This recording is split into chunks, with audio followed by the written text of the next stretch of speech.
The short answer is no. You don't need multiple degrees or a master's to get a job. You're thinking about this problem in the wrong way. I'm an engineering program manager. I hire and develop engineers for a living. So let me give you my 2 cents. I recently spoke with the Career Center at my university. They said a lot of students are just worried about getting a job, and they think the solution is getting multiple degrees or a master's. That somehow getting those degrees is going to change the job hunt scenario. This isn't typically the case, because what you're looking for are entry-level positions. If you change your degree to a master's or a double major, now you're changing the way the recruiter looks at you. They're going to be looking at that higher level of experience and comparing you to those candidates. So the fundamental problem is still the same. If you're having a hard time finding a job, getting more degrees is not going to help you necessarily. If you know you want a role that requires a master's degree, or maybe a double major does make sense, that's totally fine. But we're talking about someone who's looking for a job and having trouble finding one. A crucial step that most people forget: put yourself in the company's shoes. What are they looking for from that role and the candidate who fills it?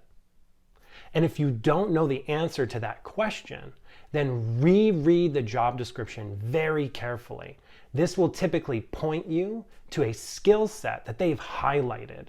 That skill set is one that they're looking for this role specifically. Try and target something a little bit more than just good communication skills or good technical abilities. It might be working with CapEx projects where you're bringing in new equipment. It might be working on CAD all day, designing new parts.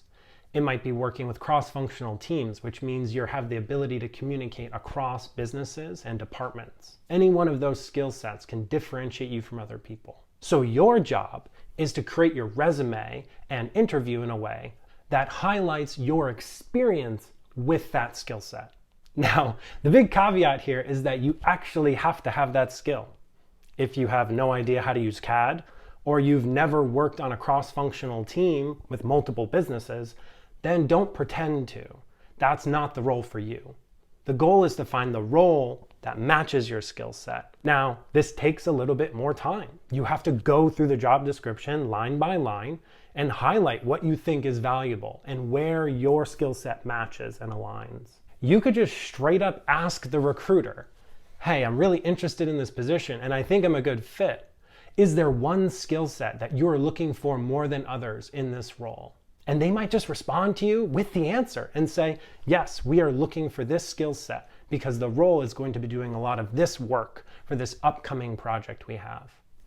Boom, done. There it is. You have your answer. And all you had to do was ask.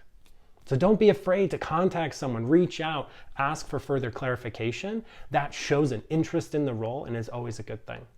But remember, getting multiple degrees or a master's degree is just going to compare you to others at that level versus entry-level engineers who just have a bachelor's degree. Another big thing that people overlook is the fact that there are entry-level positions for a reason. Usually those positions consist of entry-level tasks, things that might be boring to someone who has a master's degree or who has multiple years of experience, and that person's not going to want to take that role or stay in that role, and might not even perform as well as they could just because of the tasks they've been given. And then the company is struggling to keep their employee happy because in that case, it was a poor fit. However, someone fresh, new to the role, right out of college, is ready and excited to develop those skill sets and invest that time in those entry-level tasks. And in doing them well, they'll build a good competency and a foundation of skills to build up in their career. So naturally, recessions are a hard time to find a job, but that doesn't mean that staying in school to get a double major or a master's degree is going to change that situation.